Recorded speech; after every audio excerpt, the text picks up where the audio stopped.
Assalamualaikum warahmatullahi wabarakatuh. Saya Ermawati Iskandar, mahasiswa Universitas Megareski Makassar, NIM 18451051020, angkatan 18, kelas C. Di sini saya bertugas sebagai moderator. Untuk mempersingkat waktu, saya persilakan kepada pemateri untuk memaparkan materinya. Assalamualaikum warahmatullahi wabarakatuh. Perkenalkan, nama saya Maryam, NIM 18315105129, kelas C, jurusan S1 Keperawatan. Di sini saya akan membawakan materi mengenai penyuluhan KB keluarga berencana. KB adalah suatu usaha untuk mengatur jumlah dan jarak antara kehamilan, guna untuk meningkatkan kesehatan dan kesejahteraan keluarga. Manfaat dari KB adalah: 1. Menghindari kehamilan risiko tinggi. Yang kedua, menurunkan angka kematian ibu dan bayi. Yang ketiga, meringankan beban ekonomi keluarga. Yang keempat, membentuk keluarga bahagia dan sejahtera. Siapakah yang boleh menggunakan KB? Yaitu pasangan usia 15-49 tahun yang ingin menunda kehamilan, yang menjarangkan kehamilan atau mengakhiri kehamilan. Ada beberapa metode dalam ber-KB, yaitu pertama, metode kontrasepsi, yaitu merupakan cara alat atau obat-obatan yang dipergunakan untuk mencegahnya terjadinya kehamilan, antara lain yaitu metode laktasi, kedua kondom, ketiga pil KB, keempat KB suntik, yang kelima implemen atau susuk, yang keenam spiral, dan yang ketujuh steril. Selanjutnya, metode yang kedua untuk KB yaitu metode MAL atau metode Almenara laktasi. Metode KB yang cocok untuk ibu nifas yaitu syaratnya yaitu yang pertama, menyusui bayi secara eksklusif setelah melahirkan atau hanya ASI secara penuh, teratur, dan sesering mungkin. Yang kedua, belum haid, dan yang ketiga, efektif atau hanya sampai 6 bulan. Apa sajakah keuntungan dan keterbatasan menggunakan pil KB? Keuntungan yang pertama yaitu efektif bila digunakan dengan benar. Yang kedua, tidak mengganggu ASI. Yang ketiga, murah dan mudah didapatkan. Yang keempat, mencegah penyakit menular seksual. Selanjutnya, keterbatasan KB yang pertama yaitu: 1. Efektifnya tidak terlalu tinggi. Yang kedua, agak mengganggu hubungan seksual. Yang ketiga, bisa terjadi alergi bahan dasar dari kondom. Assalamualaikum warahmatullahi wabarakatuh. Selamat malam, shalom. Perkenalkan, nama saya Nadia Indrani Wawar, mahasiswa Universitas Megareski Makassar, angkatan 2018, NIM 1831451051021. Saya akan membawakan materi mengenai KB atau keluarga berencana. Pil KB efektif bila digunakan dengan benar, tidak mengganggu hubungan seksual, harus diminum setiap hari. Terdapat dua macam. Yang pertama, pil kombinasi, berisi dua hormon yaitu estrogen dan progesteron. Tidak untuk ibu menyusui. Contoh, myrcaloginon, mercilon, diane, yasmin, dan lain-lain. Yang kedua, minpil, berisi satu hormon yaitu progesteron. Tidak mengganggu ASI atau cocok untuk ibu menyusui. Dapat terjadi gangguan haid atau siklus haid, memendek atau memanjang tidak haid, perdarahan bercak, contohnya ekskluton, mikolat, dan lain-lain. KB suntik, efektivitasnya tinggi, efek samping sedikit, tidak mengganggu hubungan seksual.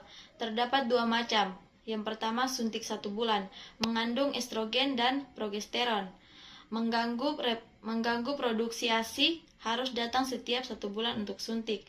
Suntikan 3 bulan, mengandung progesteron saja, tidak mengganggu produksi ASI, harus datang setiap 3 bulan untuk suntik. Dapat terjadi gangguan haid. Implan atau susuk KB, dipasang di lengan atas bagian dalam, ada yang berisi 2 batang dan 1 batang. Efektif selama 3 tahun. Mengandung hormon progesteron, tidak mengganggu produksi ASI, tidak mengganggu hubungan seksual. Dapat dicabut setiap saat sesuai kebutuhan dan kembali kesuburan cepat. Dapat terjadi perubahan pola haid, dapat terjadi perubahan berat badan. IUD atau ultrane device atau spiral. Spiral ditanam di dalam rahim untuk mencegah pertemuan sel telur dan sperma. Efektivitas tinggi, jangka panjang 8-10 tahun, tidak mengganggu produksi ASI, tidak mengganggu hubungan seksual, tidak mempengaruhi berat badan. Haid bisa lebih banyak. Kontrapsi mantap atau steril, khusus digunakan untuk pasangan suami istri yang benar-benar tidak menginginkan tambah anak lagi. Dilakukan dengan cara pembedahan atau bisa bius lokal. Dilakukan oleh dokter terlatih, sangat efektif dan bersifat permanen. Yang ketiga, tidak ada efek samping, tidak ada perubahan fungsi seksual. Contohnya, metode operatif wanita, metode operatif pria. Terima kasih kepada pemateri yang sudah menjelaskan tentang materi KB. Sekarang saya akan membuka sesi tanya jawab.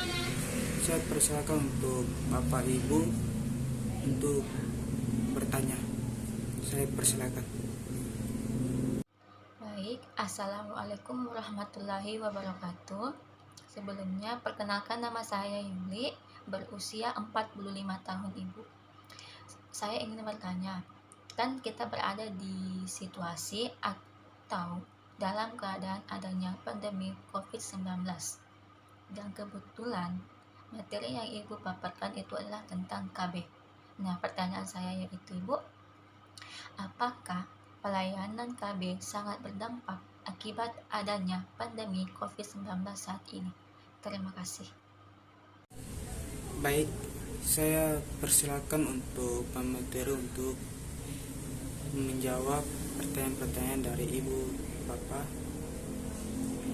Saya persilakan untuk pemateri untuk menjawab pertanyaan dari Ibu Bapak. Persilakan. Baiklah, saya akan menjawab pertanyaan dari saudara Yuliana. Pertanyaannya yaitu, apakah pelayanan KB sangat berdampak akibat adanya pandemi COVID-19 saat ini? Menurunnya angka KB di masa pandemi alasannya karena membuat masyarakat tidak melanjutkan program KB selama pandemi. Yang pertama, ketakutan untuk datang ke fasilitas kesehatan. Yang kedua, fasilitas kesehatan menyediakan layanan KB tutup atau hanya membuka dengan mengurangi kapasitas pasien. Akses layanan KB juga beberapa terganggu dan memutuskan untuk menutup layanan KB di beberapa tempat. Alasannya karena satu, bidan dan tim kekurangan alat pelindungan diri atau APD. Yang kedua, tidak diizinkan keluarga. Yang ketiga, bidan sedang isolasi mandiri. Yang keempat, bidan dirawat terkait COVID-19. Data Ikatan Bidan Indonesia atau IBI menyebutkan bahwa ada 218 bidan yang positif kena COVID. Mereka terbagi dalam 744 orang dalam pengawasan atau ODP, 48 pasien dalam pengawasan PDP, 94 orang tanpa gejala atau OTG, dan 2 orang meninggal. Assalamualaikum warahmatullahi wabarakatuh. Nama saya Juren Jawade. Di sini saya berperan sebagai masyarakat. Yang ingin saya tanyakan, coba Anda jelaskan apa itu metode operatif wanita dan metode operatif pria. Assalamualaikum warahmatullahi wabarakatuh. Shalom. Terima kasih untuk waktu yang diberikan kepada saya. Saya akan menjawab pertanyaan dari Bapak Ian mengenai metode operatif pada wanita dan pria. Metode operatif pada wanita merupakan tindakan penutupan terhadap kedua saluran telur kanan dan kiri yang menyebabkan sel telur tidak dapat melewati saluran telur.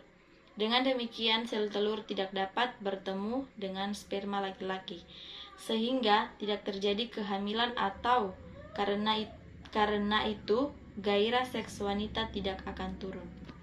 Kemudian, metode operatif pada pria adalah suatu metode kontrasepsi pria untuk menghentikan produksi sperma dengan cara memotong atau mengikat saluran sperma melalui tindakan operasi kecil.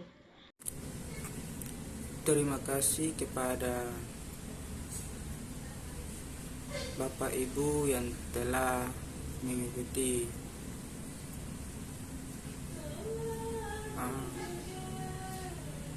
materi yang kita bawa, penyuluhan yang kita bawa tentang promosi kesehatan terkait KB. Mungkin itu saja yang kita bisa jelaskan, kurang yang lebih kami mohon maaf sebesar-besarnya. Assalamualaikum warahmatullahi wabarakatuh.